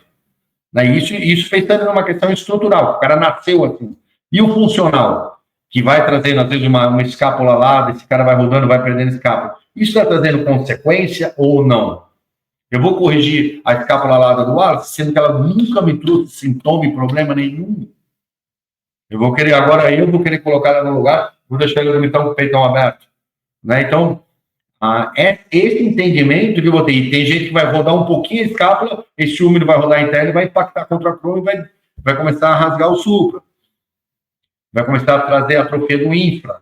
Então, essas situações que a gente tem que ter e vai lendo sobre cada atleta, o que cada um vai apresentando também ao longo dos anos. Isso, para mim, me facilita por eu estar tanto tempo no mesmo time, com vários atletas, foram meus atletas desde base lá do Banespa. A Pereira do Wallace eu estava, o Felipe foi meu atleta desde garoto lá no Banespa também, quando ele entrou no Banespa. Então, atletas que rodaram comigo e hoje eu tenho total entendimento de como funciona cada um deles lá. Então, isso me facilita o meu olho para tomada de decisão. Quanto mais você quer fazer um trabalho de excelência, mais você precisa enxergar os seus atletas individualmente. Eu estou dizendo isso porque tem muitos de nós professores, Fabião, que trabalham lá numa categoria de base, e aí eu tenho 12, 13, 14 atletas e é difícil, eu entendo. Passar o mesmo treino para todo mundo, às vezes tem alguma diferenciação aqui ali dependendo da modalidade, mas a gente precisa pensar, e aí eu já vou engatar minha próxima pergunta aqui para você, que vão ser duas em uma. A gente precisa pensar que, primeiro, homens e mulheres têm padrões diferentes, né? Algumas questões que são fundamentalmente diferentes entre homens e mulheres, e entre o jovem e o adulto, a criança, o adolescente e o adulto. Eu queria que você falasse para a gente, então, continuando nisso que a gente está falando, primeiro, quais são os cuidados que um preparador físico precisa ter na base, no adulto, e você com a grande experiência nos dois naipes, considerando esses cuidados de base e o adulto, e também as diferenças entre os dois naipes, masculino e feminino. Você fez um comentário muito importante, que, né, por exemplo, eu tenho uma linha mestra de trabalho, eu tenho um dorso, uma espinha de trabalho lá que o pessoal todos fazem. E aí, a partir daquele dorso, daquela coluna, eu vou trazendo as individualidades, vou trazendo o que cada um precisa, o que cada um eu vou substituindo, vou trocando atividade, vou empurrando ele para um outro estímulo. Por exemplo, que eu tenho a estratégia do Pilates, lá eu tenho o Reforma, eu tenho o Barrel, isso me ajuda muito, né? Que eu aprendi com o professor José Liz de Proença. Então, aí já traz uma situação que eu faço fundamental para quem está querendo desenvolver, que é para trabalhar com homem, com mulher, com jovem, com adulto. A primeira coisa que o cara tem que criar é um file, um arquivo interessante de estratégias. E, por exemplo, se eu sou um cara que pode... amo o levantamento olímpico, então vou colocar o levantamento olímpico como solução de tudo, e não vai ser. Eu amo o analítico? Não vai ser. Amo o Pilates? Não vai ser. Então, o que eu preciso ter? Um file com várias estratégias. Então, eu vou ter a musculação analítica, vou ter o analítico, vou trabalhar assim com máquina, grupo muscular, é excelente, ajuda muito. Ajuda muito. Vou trabalhar com movimentos livres, vou trabalhar com elementos do levantamento olímpico, vai me ajudar muito. Eu vou trabalhar com pilates, vou trabalhar com o que eu fiz hoje, trabalho com batimento de perna, com nadadeira, com uma estrutura dentro da água isocinética, porque para onde ele tem, ele vai ter resistência, e vai trabalhar muito o VMO, vasto medial oblíquo, estruturado em abdômen e glúteo, porque para o cara bater perna, abdômen e glúteo, tem que estruturar para esse batimento de perna acionar. Eu vou trabalhar deep running, a movimentação em piscina profunda, muito melhor do que enfiar um cara numa esteira e numa bike. Eu coloco o cara numa bike, eu vou colocar fêmur e patela ali, rock, pensando só no fisiológico, pensando só no tecido adiposo do cara que eu tenho que consumir. Então eu jogo o cara no deep running, o cara tá daqui para baixo dentro d'água, onde numa piscina que não dá pé, e eu coloco atividades lá, de movimentos dentro, de profundidade, de corrida, de pedal, que eu chamo de pedalinho, de lula, o próprio escalada, um cachorrinho e tal. Esse cara daqui para baixo, ele está movimentando tudo, impacto zero, nível de atividade muito mais elevado, enxugando muito mais massa de gordura e sem estar comendo nenhum tipo de articulação desse cara. E muito pelo contrário, com o impulso que a água me dá, que favorece os passos. Então, e o gasto calórico é muito mais alto do que uma bicicleta e uma esteira. Então, eu consigo ofertar uma atividade que vai me ajudar a enxugar o cara na pré-temporada, e de repente que ele veio com um percentual de gordura um pouco mais elevado, e isso vai me trazer uma benefício. Então, tudo isso são estratégias de trabalho que eu vou colocar lá, e que facilitam o meu olho na tomada de decisão com cada indivíduo, com cada estrutura. Deu para entender? Então, esse file de estratégias é muito importante. E aonde a gente vai aprender isso? A gente vai aprender isso se conectando.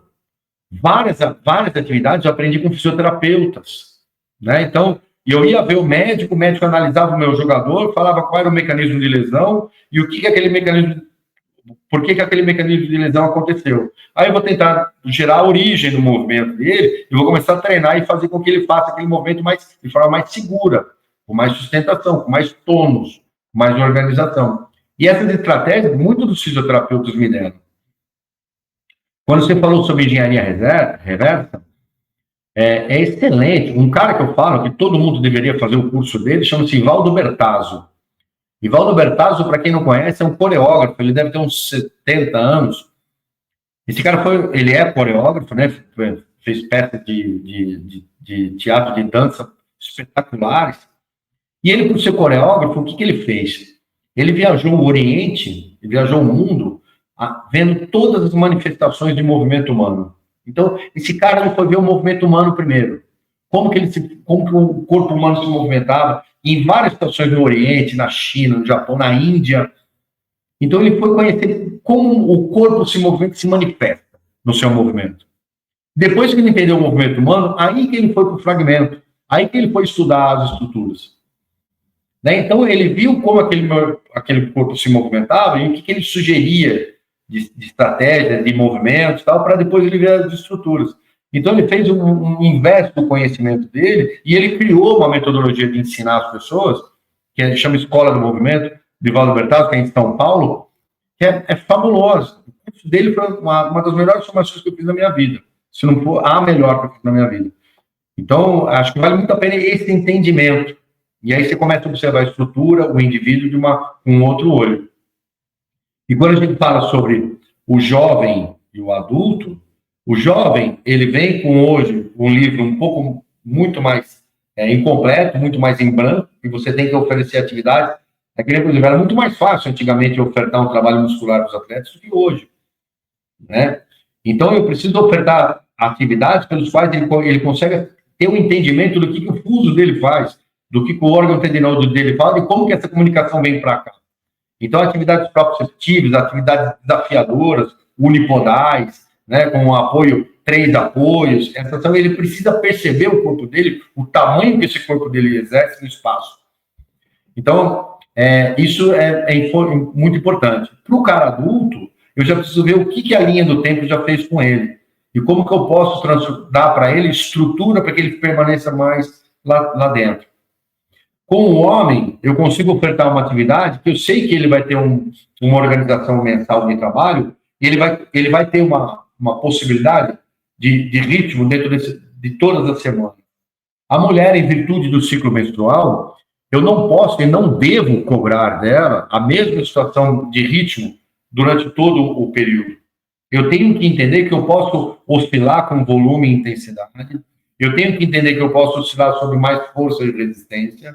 Eu tenho que entender que a estrutura da mulher, ela me apresenta, em função da maternidade, um quadril que ele tem um pouco mais de abertura, e essa abertura ela pode trazer uma rotação interna de fêmur e uma rotação externa de tíbia, que me sugere uma possibilidade maior de mecanismo de lesão de LCA, de ligamento cruzado anterior.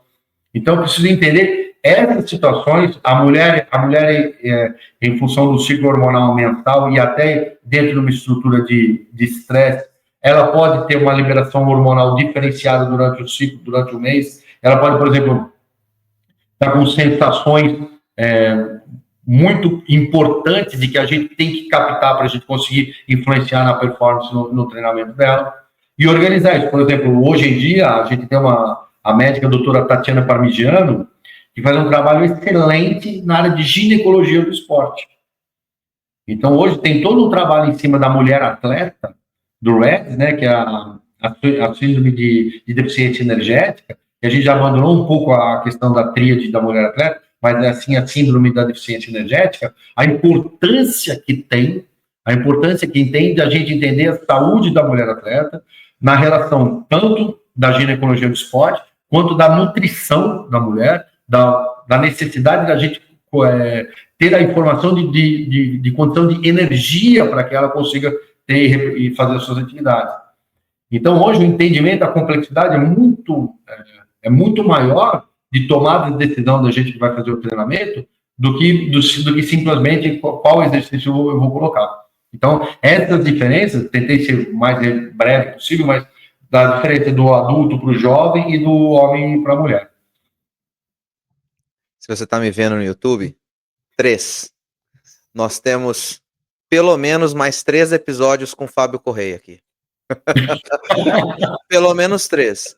Um para falar somente sobre os pilares e os conceitos fundamentais de um programa de preparação física para esportes coletivos. Você falou para a gente aqui, mas a gente pode ficar um programa inteiro falando só sobre isso. 2, diferenças e considerações, particularidades de base de adulto, que só da gente falar do livro em branco e do rascunho e do que o tempo já fez com os adultos, a gente pode ficar um programa inteiro falando sobre isso e como isso se aplica na preparação física.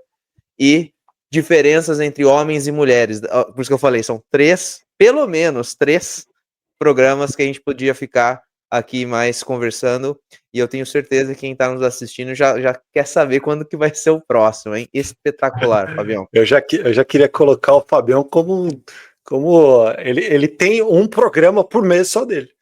Exato. Acho que a gente chega a fazer isso. Já. Cara, espetacular, muito bom. Essa complexidade de a gente trabalhar a preparação física, e hoje a gente não pode pensar o preparador físico como quando eu falo da mutual de músculo, desse pensamento. E o que me ajudou muito foi, sem dúvida nenhuma, o professor José Lê de Proença, que não posso nem... A pessoa que me alavancava sempre, ficava me incomodando sempre com os conhecimentos. Só ele, só o Zé Elias. E o contato que eu tive com todos os médicos, o Júlio Nadelli, com o Sérgio, com o doutor Sérgio, os fisioterapeutas que eu trabalhei a minha vida inteira, né? Essa relação de que você vai criando estratégias e você vai melhorando o seu olho com esse entendimento, né? Do que o vôlei vai trazendo para cada estrutura e como você pode trabalhar isso lá na preparação física.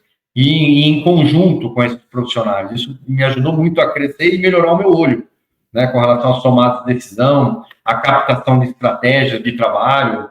Então, isso é fundamental, esse relacionamento que você tem com os médicos e fisioterapeutas. Demais, espetacular. Nossa senhora, cara, eu tô aqui até meio perdido. Vou ter que assistir esse episódio mais umas 8 vezes para entender, tipo, 5%. Espetacular, Muito Fabião. bom. Só que agora, a gente, seguindo aqui na nossa programação, a gente tem uma parte do nosso podcast que é o Ataque e Defesa, que estamos lançando novas perguntas hoje. Então você é o nosso primeiro convidado que vai responder essas novas perguntas. Ele ia falar cobaia, mas não falou. Não é cobaia. Cobaia, mas não falou. Eu ia falar cobaia, mas não falei, tá vendo? O dia Vamos lá, deixa comigo. O dia que o Fábio Correia for uma cobaia, é isso. Mas nós não falamos. Poderíamos ter dito, mas não falamos. Jamais. Fabião, a primeira pergunta é a seguinte: o que você aprendeu nos últimos 12 meses que se tornou parte importante do seu trabalho? Então, se eu falar assim, sobre algo que eu aprendi, se eu colocar isso num ponto, eu acho que eu aprendi uma lição esse ano, muito, muito interessante, né? Que foi no último podcast, né? Eu estava falando com vocês, por tudo isso que eu falo, eu fico muito preocupado se a coisa está indo bem, como que ela está rodando. E eu fico sempre querendo encontrar cada vez mais soluções e a gente conseguir trazer com que melhorar essa leitura do indivíduo, né? Então, esse ano, a lição que eu tive, que a gente passou pelo Mundial de Clubes, né? Esse ano nós tivemos um Mundial de Clubes que a gente tinha uma intenção do Mundial muito, muito importante, porque o Mundial foi feito aqui no Brasil, foi feito em Uberlândia, e a gente sabia da capacidade que tinham os times italianos que vieram, principalmente o Trentino, que veio para ganhar esse título aqui.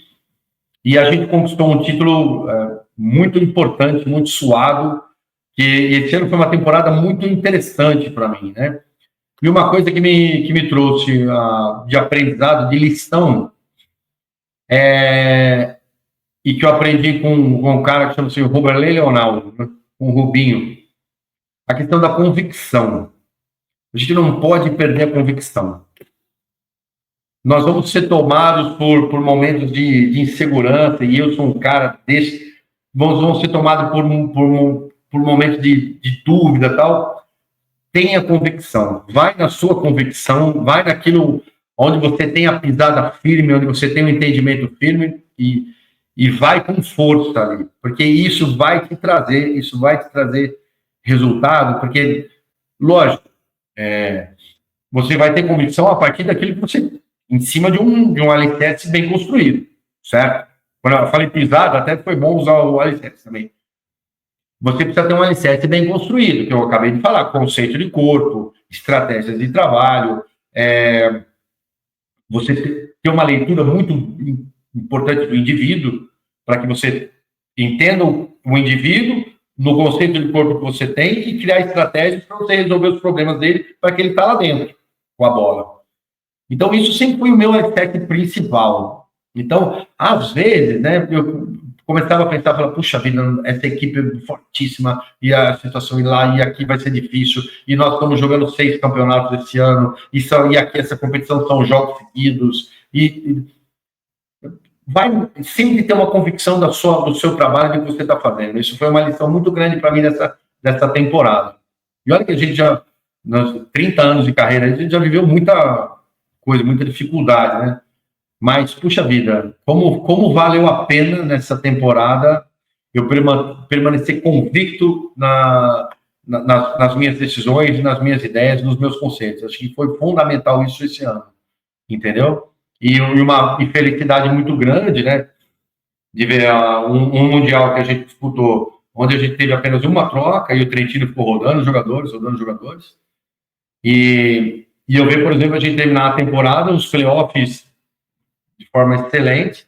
Depois de tudo isso, a gente terminar os playoffs de uma forma excelente. E um cara com 39 anos sendo o melhor jogador da Superliga, como o Lucão. Que é um cara que merece muito esse tipo de reconhecimento. Porque ele trabalha forte e ele trabalha diariamente. Então, ele entendeu o que ele precisa, a chave que ele precisa virar. Isso é uma coisa que a gente tem que criar nos atletas.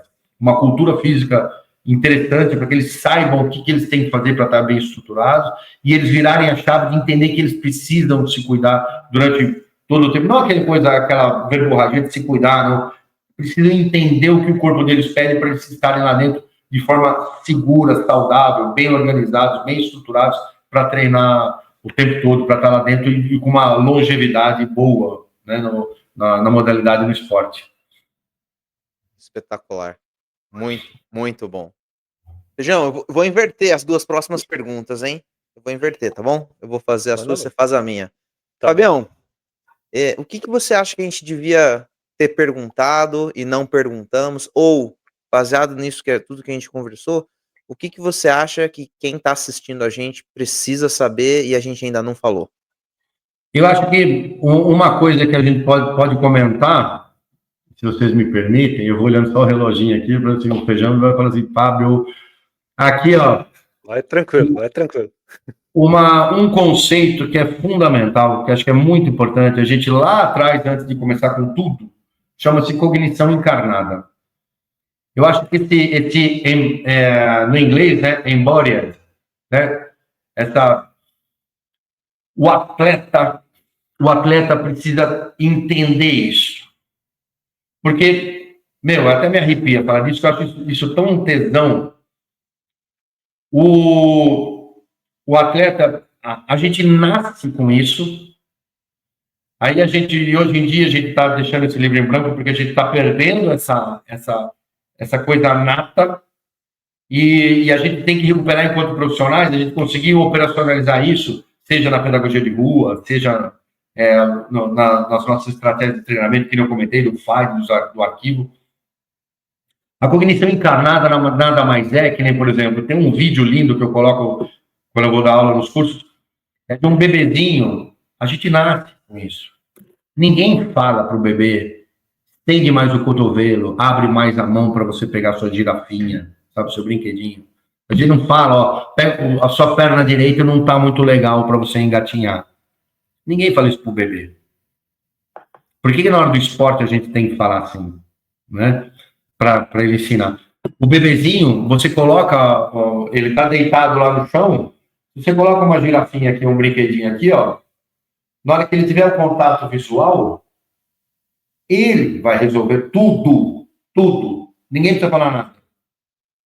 Ele vai criar estratégias de se organizar, girar no chão, girar com o corpo. Ele vai organizar os pés, as mãos e o contato visual com o brinquedinho e tal, até ele conseguir pegar o brinquedo.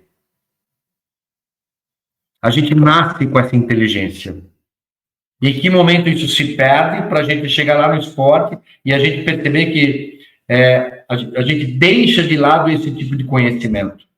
Então, quando a gente fala cognição encarnada, a gente está falando sobre um conhecimento que é fundamental para quem quer trabalhar com movimento, fundamental para quem quer trabalhar com o indivíduo, com o humano, e oferecer estratégias dele de movimento, seja no esporte do alto rendimento, seja na dança, seja em qualquer local, a gente precisa ter esse entendimento. O bebezinho ele tinha uma meta ali. Então ninguém ficou explicando para ele como que ele tem que fazer. Coloca a meta e cria esse ambiente favorável para que ele conquiste a ação dele. Então, esse conceito de cognição encarnada do Francisco Varela, né? Acho que está na árvore do conhecimento, maturando, acho que é. Que é fundamental a gente ter para quem vai trabalhar o movimento humano. E quando eu falo disso, de cognição encarnada, ali está presente tudo que eu falei de globalidade, de tridimensionalidade, de psicomotricidade. Todos esses conceitos estão aqui englobados na cognição encarnada. Nós nascemos aqui dentro, presentes dentro disso aqui. E eu preciso saber como isso funciona, quais os limites disso. E eu tendo um bom entendimento disso, eu numa defesa, como eu abrindo uma defesa na diagonal, eu sei, sem olhar, eu sei onde o cara está aqui do meu lado. Eu sei onde cada um pode chegar. Eu sei onde, o espaço que eu posso interpretar, correr, cobrir, bater, subir. Eu entendo muito mais o que funciona dentro dessa unidade e como que ela vai performar. Então, eu acho que esse é um conceito fabuloso para a gente começar a criar o tal do alicerce para a gente poder pisar convicto nele, entendeu? É o quarto episódio, é o quarto É o assunto quarto aí. episódio. Você falou do bebê ter a meta, e nós, como adultos, temos que deixar o bebê explorar as possibilidades para ele atingir a Exatamente. meta, né? Deixa ele explorar. Deixa o seu atleta explorar também, professor. Fabião, você tem alguma pergunta ou algum comentário para nos fazer? Olha, eu acho. Uma pergunta. Manda. Como é que passa na cabeça de vocês? Porque vocês têm as convicções de vocês, né? E aí, por exemplo, e de trabalhar de forma, né, com os mecanismos de performance. Uhum. Quando vocês veem um treinador, então alguém, um interventor, né, que fala assim, que a gente coloca, né, o nosso aprendiz, o nosso atleta, refém dos nossos conhecimentos. Né? Então, eu sempre falo assim, ó, você está refém do que eu conheço. Então, essa é a escola tecnicista, que eu sei que vocês reconhecem a existência dela, porém vocês hoje interpretam que há um caminho que vocês acreditam que seja melhor. Uma pequena abordagem do que vocês falariam de convencimento, por exemplo, assim, como que vocês iam abordar uma pessoa que tem essa convicção e trazer um pouco do entendimento que vocês têm desse tipo de modelo. Eu vou? Vai. Manda Você bala. vai. Manda bala. Não, vai você primeiro. Eu vou responder essa pergunta com a mesma resposta que eu tive quando eu me mudei para cá pela primeira vez, Fabião. Quando eu vim para cá pela primeira vez, tudo era diferente. Outro país, outra língua, outra cultura, outra maneira de se enxergar voleibol, outra maneira de se treinar voleibol, diferente daquela que eu vinha do Brasil. E o lugar especificamente onde eu tô tem a sua cultura local, né? Então, eu percebi que com o tempo, todas as mudanças que a gente quer implementar passam pela mudança da cultura, e isso requer tempo. Então, acho que a primeira coisa que eu faria é investigar nesse professor, ou nesse líder, nessa pessoa que está nessa posição, quais são as possíveis aberturas que eu tenho para colocar uma sementinha da mudança ali. Acho que essa seria a primeira coisa que eu faria. Saber onde essa pessoa está hoje e investigar possíveis aberturas para eu conseguir penetrar o casco, vamos dizer assim. E ao mesmo tempo entender que isso é um processo de longo prazo.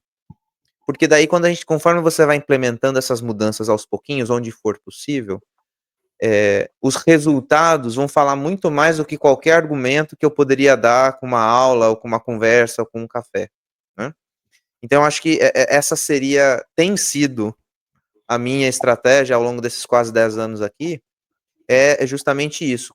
Conversar muito, saber que aquele professor tem alguma coisa para contribuir, porque se ele está fazendo aquilo por aquele tanto de tempo e tem visto resultados, às vezes eu preciso sempre ter a cabeça aberta e os ouvidos abertos, porque tem sempre alguma coisa para aprender. Mas, ao mesmo tempo, eu vou tentar apresentar uma alternativa.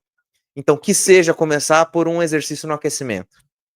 Que seja uma coisinha aqui, uma coisinha ali, e ter a convicção de que eu sei que vai dar certo. E aí, os resultados já vão começar a abrir outras portas, outras possibilidades.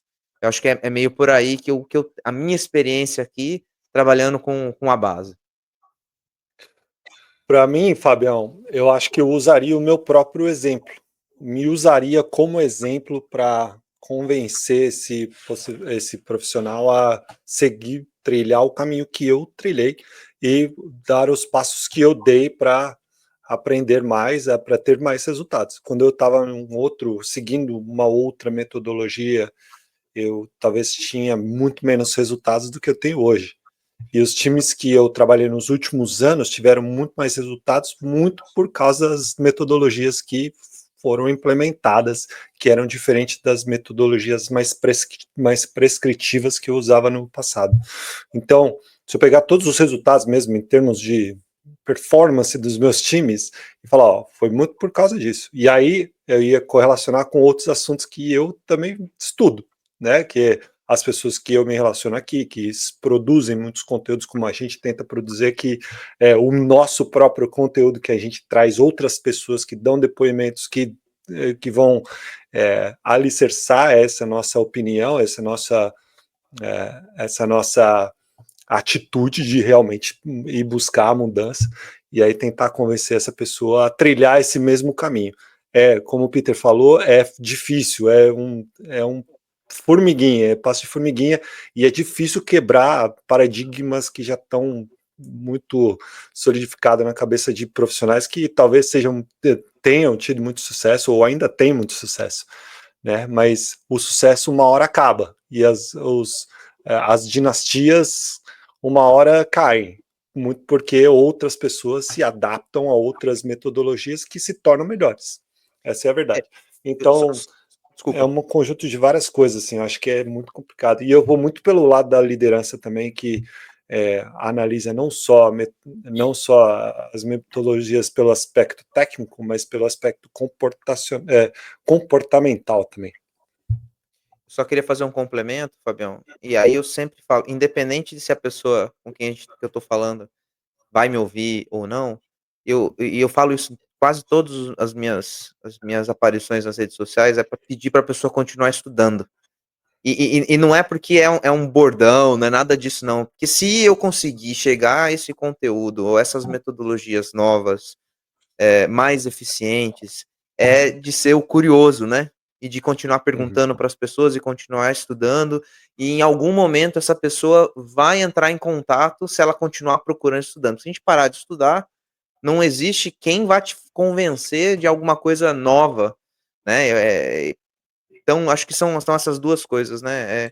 Encontrar as brechas e incentivar a pessoa a continuar lendo, continuar estudando, continuar conversando, buscando conhecimento. E usar a sua fala de ter a convicção de que esse processo foi feito com a gente e pode funcionar com essa outra pessoa. Usar essa mesma lição que você teve nesses últimos 12 meses para tentar convencer alguém. Porque essa minha provocação foi para fazer uma analogia com o que a gente falou sobre preparação física, né? Como eu falei, às vezes tem preparador físico que gosta mais do exercício do que do indivíduo. Né? Então, a estratégia, porque a gente não pode ser escravo dos métodos. Os métodos dos processos, eles vêm para atender os nossos propósitos. E o nosso propósito não está em nós. O fim não está em mim, não está em vocês. O fim está naquele indivíduo que está na nossa frente, que é nosso refém. Então, por isso que eu quis dar essa provocação, porque, na verdade, isso é um contínuo, né? Então, a gente, mesmo tendo ou não tendo resultado, a gente precisa, e quando a gente fala sobre resultado, né, seja títulos, vitórias ou alguma situação, mas principalmente a gente conseguir ter um olho bom para ver se aquele atleta entrou na minha temporada numa condição A e saiu numa condição B. Isso que eu preciso sempre ter muito bem claro, entendeu? Independente de resultados. Porque os resultados eles podem aparecer e pode ser que não.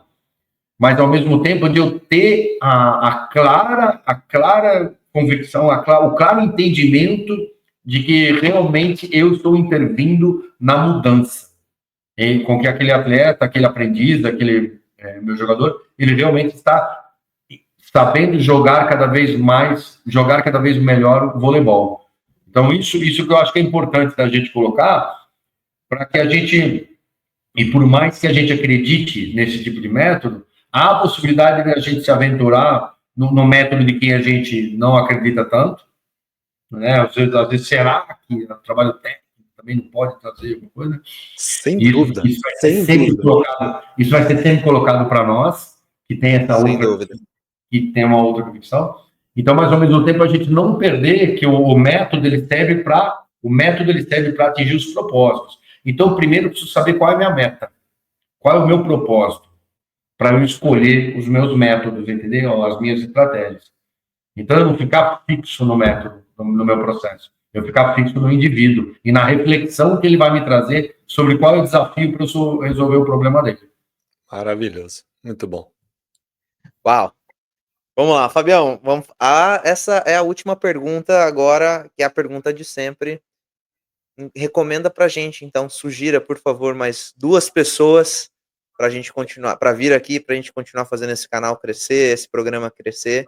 2 pessoas que tenham um conteúdo legal para que a gente possa aqui compartilhar com todo mundo. Puxa vida, eu acho que a gente pode.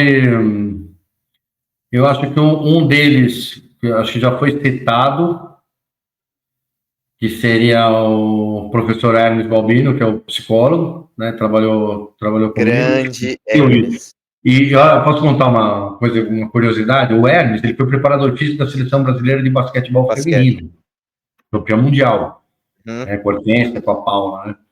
E quando eu comecei a estudar, eu fiquei sabendo do trabalho dele. Falei, eu quero conhecer esse cara lá atrás. Eu falei, eu quero conhecer esse cara porque eu quero ser preparador físico. Então, eu quero saber como funciona hoje um dos melhores preparadores físicos do basquete. Tal. E todo mundo falava muito bem dele. Não sei. E passou o tempo, acabei não conhecendo, tal, não sei o quê, tal. Estava com a seleção feminina e nós fomos jogar uma etapa no Rio de Janeiro, acho que foi. Aí cheguei de viagem de São Paulo para o Rio para me encontrar com a seleção, tal, não sei o quê. Chegou no hotel. Aí o Vili fala assim, qual é o seu quarto, né? Eu tinha chegado depois, qual é o seu quarto? Quarto tal, né? Eu falei, quem tá comigo? O cara falou, chama Hermes. Eu falei, Hermes Balbino. Então, eu falei, conheço esse nome. Aí na hora que eu fui, disse, meu, eu já entrei no quarto, ele não me conhecia. Eu já entrei no quarto, abracei, beijei ele como se a gente se conhecesse há milhões de anos, assim. O Hermes é uma das pessoas mais fantásticas que eu já conheci na vida. A gente tá tentando com ele, aí vai uma hora vai dar certo. Ele é sensacional. Vai dar certo. O Hermes é muito querido. Vale aqui esse depoimento. A primeira aula, primeira disciplina de psicologia que eu fiz na faculdade, ele estava na pós-graduação lá na FEF, na Unicamp. E, poxa, o Hermes é fantástico. Fantástico. Um cara que eu gosto muito, que eu vou puxar um pouco, vou ser um pouco corporativista aqui, né, mas do meu time, eu acho interessante vocês terem a gente falando de voleibol, tem uma área do voleibol que é muito importante e é chata para Meirelles, que é a questão da supervisão. Né? Eu trabalhei, como na preparação da seleção, às vezes a gente vai como chefe de delegação, vai como supervisor e tal. E aqui no Cruzeiro eu trabalho com um cara que é sensacional, que é o Luiz Salles. Então, essa área de logística, de supervisão, e ele tem uma coisa que é muito legal, ele tem uma percepção do todo de uma forma tão boa, assim, ele percebe o time, ele percebe o treinador, ele percebe quando a gente está, a comissão técnica o bicho está pegando, ele consegue ver a relação com os atletas, se o ambiente lá na quadra está mal, ele vai na fisioterapia, ele sente como é que está o clima, sabe? Ele organiza toda a estrutura nossa de logística, do avião, hotel, tal, ele pensa em tabela de Superliga, ele consegue, sabe? Ele tem uma visão macro do voleibol, de como isso pode ser organizado para facilitar a vida de todo mundo de uma estrutura de vôlei, que eu acho que vale muito a pena. Aí eu passo o contato dele para vocês, porque é uma função que é difícil, meu. É difícil. Não é fácil, bastante incompreendida, né, no voleibol, porque é um trabalho violento que dá essa... Nossa. Aqui nos Estados Unidos, quem trabalha com categorias de base no clube é o diretor do clube, e quem trabalha no nível universitário é o head coach que faz isso. Muito bom. E eu acho que também, posso indicar mais 2 dentro de uma outra questão? Lógico. Eu acho que vocês poderiam também levar médicos. O Sérgio Campolino, que é o nosso médico do Cruzeiro, ele tem uma experiência fabulosa e hoje, além dele ser o nosso médico do Cruzeiro do vôlei, ele trabalhou nas categorias de base da seleção brasileira, junto com o Marquinhos Levar, com o Roberto. O Dr. Júlio Nardelli também, que é o médico da seleção feminina. E um cara sensacional, que vai ser um podcast maravilhoso, o Zuin, que é o nosso fisioterapeuta, que ele é rock and roll, ele é guitarrista, canta heavy metal. Ô, louco. Uau! Que legal. E ele dá cursos de fisioterapia curso de fisioterapia para os estudantes, tudo. E ele trabalhou nas categorias de base da seleção brasileira também lá atrás, naquelas legal. viagens que fazia com os meninos para o Irã, para o Bahrein. Sim, Toda, ele tem uma quantidade de histórias assim fabulosas. Então acho que interessante para a gente ver esses lados que o voleibol tem também, essas pessoas que estão trabalhando por fora. Deve ter trabalhado com o meu amigo Thiago Fruges, que também foi. Sim, trabalhou com o Thiago. Doutor Thiago, que carrega o cafezinho dele, a parte, ele faz o cafezinho dele na mesa. Meu amigo de infância, eu conheço o Thiago desde os 6 anos de idade. Enfim, Fabião, foi espetacular como sempre, cara. Muito obrigado, muito obrigado.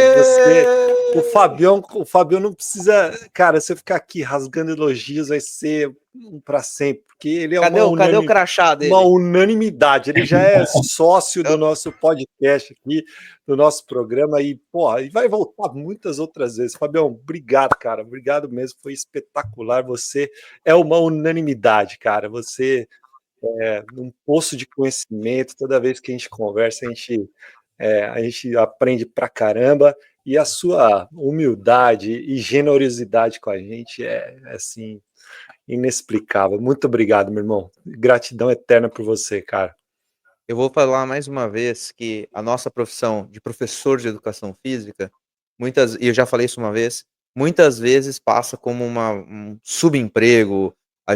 Tem muitos colegas de profissão, a gente não se valoriza por várias questões, não só financeira, mas a gente pensa que o profissional de educação física é um profissional de segunda categoria. Ainda existe esse pensamento. Mas esse estereótipo, ele é simplesmente destruído quando a gente tem o privilégio, a oportunidade de conversar com profissionais de primeira linha, como você, Fabião, que fazem a diferença por onde passam e toda vez que abre a boca para conversar com a gente, não só pela qualidade do conteúdo, mas pela didática com que ensina, mas pela pessoa que você é, antes de tudo, antes de absolutamente tudo. Então, é sempre uma aula, é revigorante ouvi-lo falar, ter essa oportunidade de ter essa interação com você, e eu tenho certeza que o professor, a professora e todos que nos assistiram, que vão nos assistir ainda, vão pensar essa nossa profissão, essa nossa atuação, de uma maneira completamente diferente daquilo que se mostra, daquilo que se enxerga na superfície. Eu quero desejar para você uma excelente temporada, que o Papai do Céu te abençoe, muito mais sucesso, e já falei, hein? Pelo menos mais 3, mais 4, pelo menos mais 4 vezes, para você estar aqui de volta. As portas estão escancaradas, já até colocamos aqui um colchãozinho e mais água no feijão para você voltar aqui. Obrigado, viu, galera? Porra, para mim é um prazer enorme discutir com vocês o voleibol e a gente entrar um pouco nessas questões conceituais que acho que é importante a gente levantar, né? Falando até de conceito, né? Lembrando lá do primeiro ano de faculdade, a educação física ela é marginalizada e é marginalizante, né? Para quem lembra do professor João Paulo Medina, João Batista Freire, né? Que a gente discutia essas questões da educação física. Então, eu acho que o valorizar, na verdade, é a gente ter entendimento de que isso vale para a vida toda, isso vale para todos os setores da vida. Nós somos apresentados a problemas, a situações de problemas, e a gente tem que ter cada vez mais uma percepção e uma boa decisão para realizar as nossas ações. Para ter uma boa percepção e boa decisão, a gente precisa ter elenco, precisa ter estratégia, um rol. Então, isso significa estudo, conhecimento, a gente ir agregando e trazendo e se relacionando muito bem, né, com as pessoas que estão do nosso lado. A gente vai aprendendo muito com outros preparadores físicos, como eu falei para o professor José Nils Proença, me adotou praticamente como um pai. Os médicos que eu trabalhei, fisioterapeutas e os atletas que agregam muito estratégias e trabalho que cada um já traz como cultura. Então, a gente agregando e vai construindo a nossa forma de atuar. Mas por vocês aí, sempre é um prazer enorme estar junto, porque vocês contribuem e muito hoje com o voleibol brasileiro. e muito. É uma sementinha que foi plantada lá e que hoje faz uma diferença enorme para nós que estamos aqui trabalhando no Brasil, e essa disseminação de conhecimento. E uma coisa que é muito legal, pô, quando sai lá, eu falo, caramba, eu quero saber como que esse cara pensa, sabe? O do Magu, que eu assisti, eu adorei. Pô, o Magu é meu amigão pessoal. Então, a gente já sentou várias vezes para discutir, mas foi muito legal ver vocês extraindo das pessoas o que elas têm de melhor. Então, esse trabalho de vocês é muito nobre, é muito bom para a gente. Obrigado mesmo do coração.